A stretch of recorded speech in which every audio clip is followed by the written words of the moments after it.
سچا مومن ہونے کے لیے، اچھا مسلمان ہونے کے لیے اللہ اور اس کے پیارے حبیب صلی اللہ تعالیٰ علیہ وسلم کی بارگاہ میں درجات پانے کے لیے سب سے پہلا کام یہ ہے کہ بندے کا دل نرم ہونا چاہیے۔ قرآن مجید نے پہلی علامت یہ بیان فرمائی کہ انما المؤمنون الذین اذا ذکر اللہ وجلت قلوبہم، جب ان کے سامنے اللہ کا ذکر کیا جاتا ہے تو ان کے دل ڈر جاتے ہیں۔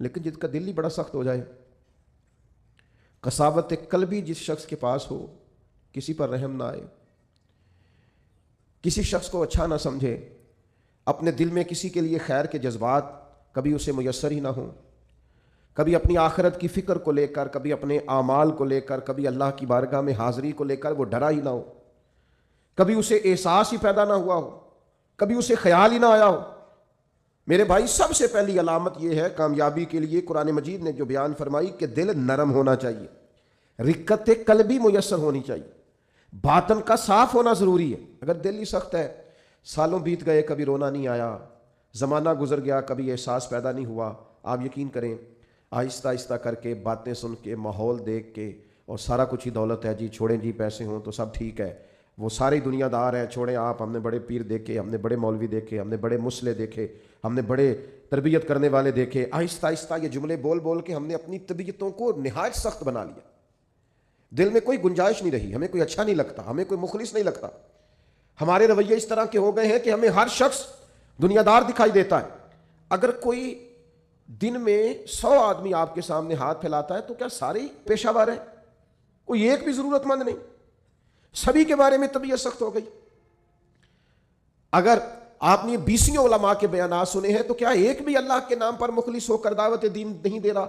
سب کے بارے میں یہ رویہ ہو گیا، سارے غلط ہیں۔ دل کی سختی دن بدن بڑھتی چلی جا رہی، اور یہ باقاعدہ مرض ہے۔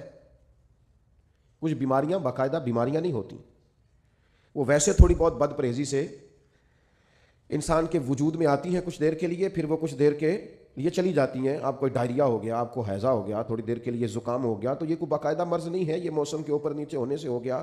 لیکن خدا نہ کرے کسی کو کوئی ایسا مرض ہو جائے جو باقاعدہ مرض ہے، جو جاتا نہیں۔ کچھ بیماریاں باقاعدہ بیماریاں ہوتی، ان کو بیماری سمجھنا چاہیے۔ دل کا سخت ہونا، رویے کا تلخ ہونا، کسی پہ رحم نہ کھانا، کسی سے پیار نہ کرنا، کسی جگہ بھی انسان کا اخلاص نہ پانا، یہ دل کی باقاعدہ بیماری ہے۔ حضرت ذوالنون مصری رحمۃ اللہ علیہ کا ایک قول مجھے بڑا پسند آیا، میں پڑھ رہا تھا۔ حضرت ذوالنون مصری رحمۃ اللہ علیہ فرماتے ہیں کہ جسم کی بیماریوں کا پتہ درد سے چلتا ہے۔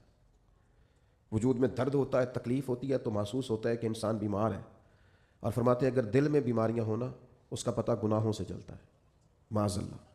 جب گناہ پر گناہ ہو اور انسان کو احساس نہ ہو تو باقاعدہ دل بیمار ہو گیا۔ اب اس کو احساس ہی پیدا نہیں ہوتا، اچھی بھلی اس کے سامنے آنکھ کھلی ہے، اس کی فجر کی اذان اس کے سامنے ہوئی ہے، لیکن یہ بالکل لیٹا ہے، بہت سخت بیمار ہو گیا دل۔ 6 لوگ اس کے سامنے سے اٹھ کے ظہر کی نماز کے لیے گئے ہیں، لیکن یہ آرام سے بیٹھا ہے، بیمار ہے اس کا دل۔ اس کے سامنے رو کے کسی نے اپنی ببتا سنائی ہے کہ مجبور ہوں، تکلیف میں ہوں، تنگ دست ہوں، لیکن اس کی بھری ہوئی تجوری ہے۔ اس نے کہا میرے پاس روز بڑے ہی لوگ آتے ہیں، مجھے پتہ ہے کتنے ضرورت مند ہیں، تو دل سخت ہو گیا۔ یہ بیماری ہے۔ اقبال کہتے ہیں دل بیدار پیدا کر کہ دل خوابیدہ ہے جب تک، نہ تیری ضرب ہے کاری نہ میری ضرب ہے کاری۔ اور ایک درویش نے کہا تھا زندگی زندہ دلی کا نام ہے، مردہ دل کیا خاک جیا کرتے ہیں؟ جن کے دل مردہ ہو گئے وہ کیسے جئیں؟ اندر ان کا بالکل مر گیا، باطن مردہ ہے، کسی چیز کا کوئی اثر نہیں، نہ کسی کلام کا، نہ کسی نعت کا، نہ کسی واز کا، نہ کسی تقریر کا، نہ کسی کے رونے کا، نہ کسی کے تڑپنے کا، کسی چیز کا کوئی اثر نہیں۔ تو معنی یہ ہے کہ باطن اجڑ گیا، اندر بیمار۔ اور یہ کیسے بیماری ہوتی ہے؟ سنیں، ایک تو زیادہ ہنسنے سے دل مردہ ہو جاتا ہے، زیادہ باتیں کرنے سے اور بیکار باتیں کرنے سے دل مردہ ہو جاتا ہے۔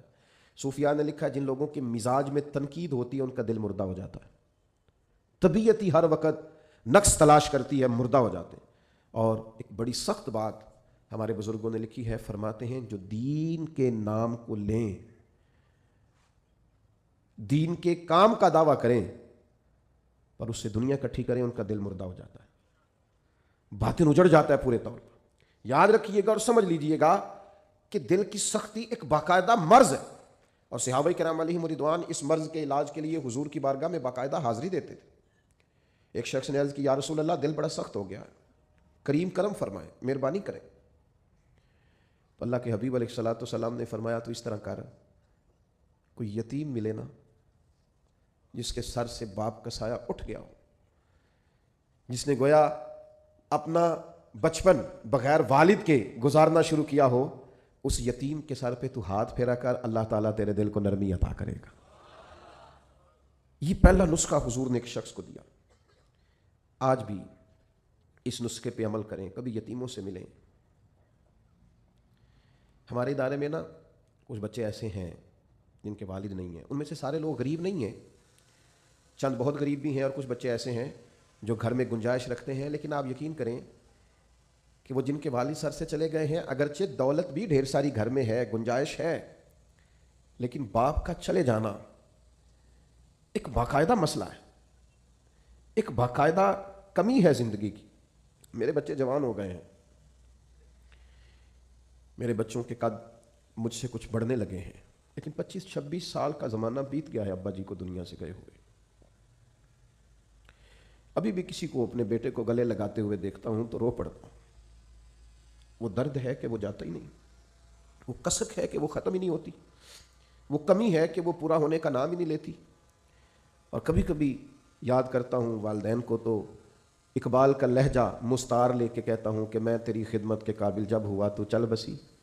وہ کہتے ہیں نا ابھی تو ٹائم آیا تھا کچھ دیکھنے کا، اور یہ کہ کچھ دیکھا نہیں۔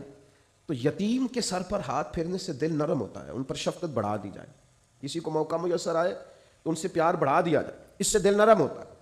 دوسرا، ایک شخص نے عرض کی یا رسول اللہ صلی اللہ تعالیٰ علیہ وسلم دل سخت ہو گیا ہے، تو اللہ کے حبیب علیہ السلام نے اسے علاج بتایا، فرمایا موت کو کثرت سے یاد کیا کر، دل نرم ہو جائے گا۔ 1 منٹ کے لیے سوچا کر کہ مسجد میں اعلان ہوگا کہ تیرا انتقال ہو گیا، 1 منٹ کے لیے سوچیں کہ وقت آ گیا جانے کا، آ گئے لوگ جمع ہو گئے، تیاری ہو گئی، اور پھر یہ کہ کونوں میں اور نکروں میں کھڑے ہو کے مشورے ہونے لگے کہ جنازے کا ٹائم کیا رکھنا ہے، اور پھر یہ کہ تصور میں اس بات کو لانا کہ سبھی موجود تھے اور سب کے سامنے قبر بنائی گئی اور قبر میں رکھا گیا اور قبر کو بند کیا گیا۔ یہ وہ تصور ہے جو دل کو نرم کرتا ہے۔ یعنی وہ اورنگزیب عالمگیر نے دنیا سے جاتے ہوئے کہا تھا کہ میرے دونوں ہاتھ کفن سے باہر نکالنا، لوگوں کو پتا چلے اتنا بڑا فرما روا دنیا سے جا رہا ہے اور خالی ہاتھ جا رہا ہے، کچھ لے کر کے ساتھ نہیں جانا، کچھ بھی۔ یہ تصور جب انسان پکا کرتا ہے نا کہ میں نے جانا ہے، دل نرم ہو جاتا ہے۔ لیکن یہاں جانے کا ارادہ کس کا ہے؟ کوئی پروگرام نہیں۔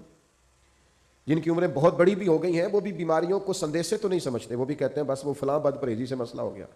یہ تو سندیسے ہیں، یہ تو پیغامات ہیں، یہ تو لوٹ جانے کے بہانے۔ جاگنا ہے جاگ لے افلاک کے سائے تلے، پھر حشر تک سوتا رہے گا خاک کے سائے تلے۔ مرنا ہے، چھوڑنی ہے دنیا، جانا ہے، کسی وقت بھی پیغام اجل آئے گا۔ اور جن کو مر جانا ہو وہ اس طرح نہیں جیا کرتے، وہ مرنے کے بعد کے لیے بھی کچھ تیاری کر کے رکھتے ہیں۔ کتنی لمبی زندگی، مثلا کتنی، آج تو جو 100 سال کا ہو جائے وہ لوگوں کو عجیب لگتا ہے، کہتے ہیں جی ماشاءاللہ 100 سال عمر، اچھا جی واقعی، یہ تو بھائی بریکنگ نیوز بن جاتی ہے۔ کتنا کچھ جینا ہے۔ موت کا تذکرہ دل نرم کرتا ہے۔ تیسری بات، نبی کریم صلی اللہ تعالیٰ علیہ وسلم سے عرض کیا گیا حضور دل سخت ہو گیا ہے، تو اللہ کے محبوب علیہ السلام نے فرمایا قرآن مجید کی تلاوت کیا کریں، اللہ دل کو نرمی عطا کر دے گا۔ یہ قرآن مجید نا یہ شفا ہے، وَنُنَزِّلُ مِنَ الْقُرْآنِ مَا هُوَ شِفَاءٌ وَرَحْمَةٌ لِّلْمُؤْمِنِينَ، یہ قرآن مجید شفا ہے مومنوں کے لیے۔ اور ایک مقام پہ فرمایا شفاء لِمَا فِي الصُّدُورِ، یہ دلوں کے لیے شفا ہے۔ آپ جب قرآن مجید پڑھیں گے، تلاوت کریں گے تو دل پاک ہوگا، صاف ہوگا۔ آج میں بڑے شوق سے کلام سنتا ہوں بزرگوں کا، آپ بھی سنتے ہیں، میاں صاحب کے کلام کا کیوں اثر ہوتا ہے دل پر، کیوں لوگ رونے لگتے ہیں؟ مختلف بزرگوں کی نعتیں سن کر کیوں دل پہ اثر ہوتا ہے، لوگ رونے لگتے ہیں؟ اس لیے کہ ان کے مفاہیم کا ہمیں پتہ ہے۔ قرآن مجید کی تلاوت سن کر کے دل پر اثر کیوں نہیں ہوتا؟ اس لیے کہ ہم نے ترجمے سے سیکھا ہی نہیں۔ اگر کبھی ہمیں اس کے مفہوم کا پتہ چلے تو ہمیں ڈھیر سارا رونا ہے، ہمارا دل صاف ہو جائے، بہت ساری جگہوں پہ چوٹ لگے۔ تو نبی پاک علیہ السلام نے ایک حال دل کی سختی کا قرآن مجید کی تلاوت کو بتایا۔ ایک مقام پہ نبی پاک علیہ السلام نے خود ارشاد فرمایا ہر چیز کو زنگ لگ جاتا ہے، جیسے لوہے کو زنگ لگ جاتا ہے، فرمایا اسی طرح دلوں کو بھی زنگ لگ جاتا ہے۔ دل بھی زنگ آلود ہو جاتے ہیں، دلوں کو زنگ لگ جاتا ہے۔ اور زنگ، یہ غور کریں، یہ دل کا زنگ نا تھوڑا غور کریں تو پتہ ویسے چل جاتا ہے لگا ہوا ہے آج کل کہ نہیں۔ کوئی چیز باہر پڑی رہے نا تو وہ اس کو زنگ لگ جاتا ہے، کہتے ہیں یہ بارش میں پڑی رہی، دیکھا نہیں، زنگ آلود۔ یہ دل بھی ایسے ہی پڑا رہے نا، کبھی ذکر نہ کرے، کبھی درود و سلام نہ پڑھے، کبھی تلاوت قرآن مجید نہ کرے، کبھی رات کو اٹھ کے روئے نہ، تو اس کو بھی زنگ لگ جاتا ہے. تو حضور نے فرمایا ہر چیز کا زنگ اتارنے کا آلہ ہوتا ہے. کیا کہتے ہیں؟ ہمارے لوہے کو زنگ لگ جائے تو کس چیز سے اتارتے ہیں؟ ریگ مار مارتے ہیں. حضور نے فرمایا ہر چیز کا زنگ اتارنے کا آلہ ہوتا ہے. جب دل کو زنگ لگ جائے تو اللہ کا ذکر کرو، دلوں کا زنگ اتر جائے گا.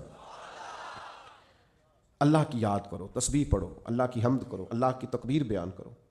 یہ جو صوفیاء ذکر کراتے تھے نا، بار بار ضربیں لگتی تھیں تو اس سے دل کا زنگ ہی تو اترتا تھا. اور ایک بات تمام صوفیاء نے لکھی ہے، وہ کہتے ہیں صحبت صالح سے بھی زنگ اترتا ہے. اچھے لوگوں کے پاس بیٹھیں تو دلوں کا زنگ اترتا ہے، اور برے لوگوں کے پاس بیٹھیں تو دلوں پہ زنگ چڑھتا ہے. آپ برے لوگوں کی صحبت میں بیٹھیں، معاذ اللہ جو دنیا دار ہیں، جو آپ کو کہیں گے چھوڑو یار تم کس چکر میں پڑ گئے، دنیا بڑی میٹھی ہے اور یہیں دنیا میں ہی سارے ذائقے ہیں. آپ ایسے لوگوں کی طرف جائیں تو آپ محسوس کریں گے دل زنگ آلود ہو گیا. چنگیاں دل لڑ لگی ساں میری چولی چ پھل پئے، پیڑیاں نال میں رل گئی تے میرے اگلے بھی ڈل گئے. تو یہ بری صحبت جو ہوتی ہے یہ نقصان دیتی ہے. تو یہ کچھ علاج ہے، یہ کریں، اس سے دل کا زنگ دور ہوگا. یہ واہ واہ سے بھی زنگ چڑھتا ہے. میرے جیسے لوگوں کی تعریفیں ہوتی ہیں نا، اور یہ بہت بڑی مصیبت ہے، اس سے بھی زنگ چڑھتا ہے. اس سے خوشامد، تعریف، مزاج ہم نے دیکھا ہے.